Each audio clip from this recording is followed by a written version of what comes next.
बच्चों, कैसे हैं आप सब। आशा करती हूँ आप सब अच्छे होंगे। आइए आज हम पढ़ते हैं हिंदी का पाठ 9, संसार के अनाम नायक। अनाम मतलब जिनका कोई नाम नहीं है। तो ये एक पुस्तक का अंश है, एक पुस्तक का भाग है। इस समय देश में पानी की भारी कमी है। यदि सरकार और जनता तालाब निर्माण की ओर एक बार जागृत हो जाए, है ना, तो संभवतः पानी की कमी दूर की जा सकती है। अब आगे पढ़ते हैं। कौन थे इस संसार सागर के नायक आज जो अनाम हो गए। उनका एक समय में बड़ा नाम था। पूरे देश में तालाब बनते थे, ओके, और बनाने वाले भी पूरे देश में थे। कहीं ये विद्या जाति के विद्यालय में सिखाई जाती थी, तो कहीं ये जात से हटकर एक विशेष पाठ भी बन जाती थी। बनाने वाले लोग कहीं एक जगह बसे मिलते थे, तो कहीं वे घूम घूम कर इस काम को करते थे। गजधर एक सुंदर शब्द है। तालाब बनाने वालों की आदर के साथ याद करने के लिए राजस्थान के कुछ भागों में ये शब्द आज भी बाकी है। गजधर यानी जो गज को धारण करता है, और गज वही जो नापने के काम आता है। लेकिन फिर भी समाज में इन्हें 3 हाथ की लोहे की छड़ लेकर घूमने वाला मिस्त्री नहीं माना। गजधर तो समाज की गहराई नाप ले तो उसे ऐसा दर्जा दिया गया है। गजधर जो है एक वास्तुकार थे। गांव समाज हो या नगर समाज, उसके नवनिर्माण की रखरखाव की जिम्मेदारी गजधर निभाते थे। नगर नियोजन से लेकर छोटे निर्माण के काम गजधर के कंधों पर टिके थे। वे योजना बनाते थे, कुल काम की लागत निकालते थे, काम में लगने वाली सारी सामग्री जुटाते थे, ठीक है। और इस सब के बदले वे अपने जजमान से ऐसा कुछ नहीं मांग बैठते थे जो वो दे ना पाए। लोग भी ऐसे थे कि उनसे जो कुछ बनता वे गजधर को भेंट कर देते थे। काम पूरा होने के बाद पारिश्रमिक के अलावा गजधर को सम्मान भी मिलता था। सरोपा भेंट करना अब शायद सिर्फ सिख परंपरा में ही बचा है, पर अभी कुछ समय पहले एक राजस्थान में गजधर को गृहस्थ की ओर से बड़े आदर के साथ सरोपा भेंट किया जाता रहा है। पगड़ी बंधने के अलावा चांदी और कभी कभी सोने के बटन भी उसको क्या किए जाते थे, भेंट किए जाते थे। जमीन भी उनके नाम की जाती थी। पगड़ी पहनाए जाने के बाद गजधर अपने साथ काम करने वाली टोली के कुछ और लोगों का नाम बताते थे। उन्हें भी पारिश्रमिक के अलावा यथाशक्ति यानी कि शक्ति के अनुसार कुछ ना कुछ भेंट दी जाती थी। कृतज्ञता की यह भाव तालाब बनाने के बाद होने वाले भोज में विशेष रूप से देखने में आता था। अभ्यस्त आंखों का सुंदर उदाहरण थे गजधर।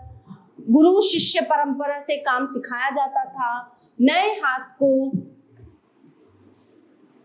पुराना हाथ इतना सिखाता, इतना उठराता कि वे कुछ समय बाद जोड़िया बन जाता, ठीक है। जोड़िया यानी गजधर का एक विश्वसनीय साथी जिस पर वो विश्वास कर सके। एक गजधर के साथ कई जोड़ियां होते थे। कुछ अच्छे जोड़ियों वाले गजधर स्वयं को इतने ऊपर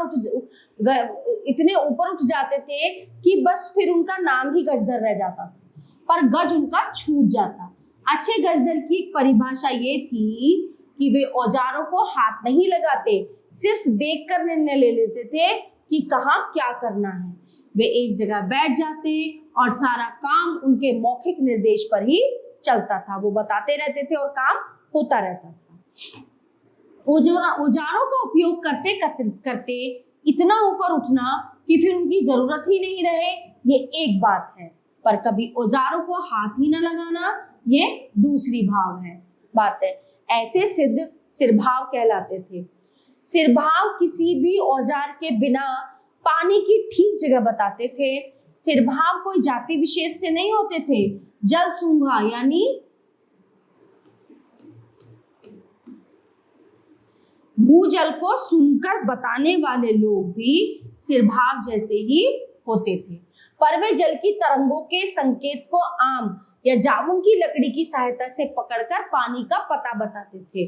और सच में ये उनमें जो है क्वालिटी थी, ये योग्यता उनमें थी। यह काम आज भी जारी है। ट्यूबवेल खोलने वाली कंपनियां पहले अपना जो उनके पास एक यंत्र होता है उससे क्या है वो जगह चुनती हैं, फिर इन्हें बुलाकर और पक्का कर लेती हैं पानी मिलेगा या नहीं। सरकारी क्षेत्रों में भी बिना कागज पर दिखाए इनकी सेवाएं ली जाती हैं। ठीक है, सोनकर और सुनकर शब्द सोने का काम करने वालों के लिए थे, पर ये सोना सोना नहीं मिट्टी ही था। तालाब की जगह का चुनाव करते समय बुलई बिना बुलाए जाते थे। बुलई यानी जिन्हें गांव की पूरी पूरी जानकारी रहती थी, कहाँ कैसी जमीन है, किसकी है, पहले कहाँ कहाँ तालाब बावड़ी आदि बन चुके हैं, कहाँ और बन सकते हैं, ऐसी सब जानकारियां बुलई को कंठस्थ रहती थी। फिर भी उनके पास इस सब का बारीक हिसाब किताब लिखा हुआ भी मिलता था। बुलई कहीं ढेर भी कहलाते थे और इस तरह मृधा थे जो जमीन की नाप जोख हिसाब किताब और जमीन के झगड़ों का निपटारा भी करते थे। कोरी या कोली जाति ने भी तालाबों का बड़ा काम किया था। सैकड़ों तालाब बनाने वाले कोरियों के बारे में आज ठीक ढंग से जानकारी देने वाली एक पंक्ति भी नहीं मिल पाती। लेकिन एक समय था जब बहुत से क्षेत्र कोली जाति के सदस्यों को अपने यहाँ बसाने के लिए कई तरह की सुविधाएं जुटाते थे। महाराष्ट्र गुजरात के अनेक गांवों में उन्हें जो जमीन दी जाती थी उसका लगान माफ कर दिया जाता था। ऐसी जमीन 12 या 12 कहलाती थी। सचमुच लोह पुरुष थे अगरिया। ये जाति लोहे के काम के कारण मानी जाती थी। ठीक है, पर कहीं कहीं अगरिया तालाब भी बनाते थे। तालाब खोदने के औजार, गेती, फावड़ा, बेल, मिटाक, तसले या तगाड़ी बनाने वाले लोग उन औजारों को चलाने में भी किसी से पीछे नहीं थे और बेल से ही बेलदार शब्द बना है। माली समाज और इस काम में लगी परिहार जाति का भी तालाब बनाने में, तालाब बनने पर उसमें कमल कुमुद्री लगाने में योगदान रहता था। और कहीं कहीं तालाब के किनारे ही कुछ जमीन केवल माली परिवारों के लिए सुरक्षित रखी जाती थी। उनका जीवन तालाब से चलता था और जीवन भर वे तालाब की रखवाली करते थे।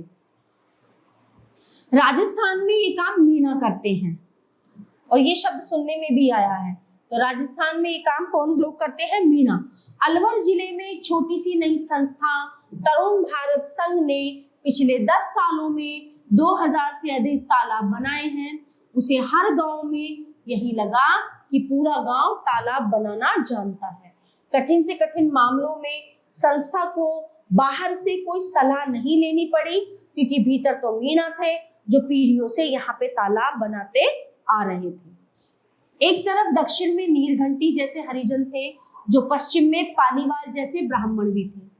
जैसलमेर जोधपुर के पास 10वीं सदी में पल्ली नगर में बसने के कारण ये पल्लीवाल या पालीवाल कहलाए। इन ब्राह्मणों को मरुभूमि में बरसने वाले थोड़े से पानी को पूरी तरह से रोक लेने का अच्छा जो है इनको कौशल प्राप्त था। वे खड़ीन के अच्छे निर्माता थे। मरुभूमि का कोई ऐसा बड़ा टुकड़ा जहां पानी बहकर आता हो वहां 2 या 3 तरफ से मेड़बंदी कर पानी रोककर विशिष्ट ढंग से तैयार बांधनुमा खेत को खड़ीन कहा जाता है। खड़ीन खेत बाद में है, पहले तो तालाब ही है और मरुभूमि में सैकड़ों मन अनाज इन्हीं खड़ीनों में पैदा किया जाता रहा है। आज भी जोधपुर, जैसलमेर, बाड़मेर क्षेत्र में सैकड़ों खड़ी नजर हमें आ जाती है। लेकिन पानी के काम के अलावा स्वाभिमान भी क्या होता है इसे पालीवाल ही जानते थे। जैसलमेर में न जाने कितने गांव पालीवालों के थे। राजा से किसी समय विवाद हुआ, बस रातों रात पालीवालों के गांव खाली हो गए। एक से एक कीमती सुंदर घर, कुएं, खड़ी सब छोड़कर पालीवाल राज्य से बाहर हो गए। आज उनके वीरान गांव और घर जैसलमेर में पर्यटकों को गाइड बड़े गर्व के साथ दिखाते हैं। पालीवाल वहां से निकलकर कहां कहां गए इसका ठीक अंदाज नहीं है, पर एक मुख्य धारा आगरा और जौनपुर में जा बसी थी। अपने पूरे शरीर पर राम नाम का गुदना गुदवाने और राम नाम की चादर ओढ़ने वाले छत्तीसगढ़ के राम नामी तालाबों के अच्छे जानकार थे। मिट्टी का काम राम का ही नाम था इनके लिए। ठीक है, रायपुर, बिलासपुर और रायगढ़ जिले में फैले इस संप्रदाय के लोग छत्तीसगढ़ क्षेत्र में घूम घूम कर तालाब खोदते रहे। संभवतः इस घूमने के कारण ही इन्हें बंजारा भी मान लिया गया था। छत्तीसगढ़ में कई गांवों में लोग यह कहते हुए मिल जाएंगे कि उनका तालाब बंजारों ने बनाया था। रामनामी परिवारों में हिंदू होते हुए भी अंतिम संस्कार में अग्नि नहीं दी जाती थी, मिट्टी में दफनाया जाता था, क्योंकि उनके लिए मिट्टी से बड़ा और कुछ नहीं। जीवन भर राम का नाम लेकर तालाब का काम करने के लिए जीवन के पूर्ण विराम की इससे पवित्र और कौन सी रीति होगी। आज ये सब नाम अनाम हो गए। सैकड़ों हजारों तालाब शून्य में से प्रकट नहीं हुए थे, लेकिन उन्हें बनाने वाले लोग आज शून्य बना दिए गए। ठीक है, तो ये सारा जो टॉपिक है इस पार्ट में कवर हो गया है। आशा करती हूँ आपको ये पार्ट बहुत अच्छे से समझ में आया होगा। धन्यवाद।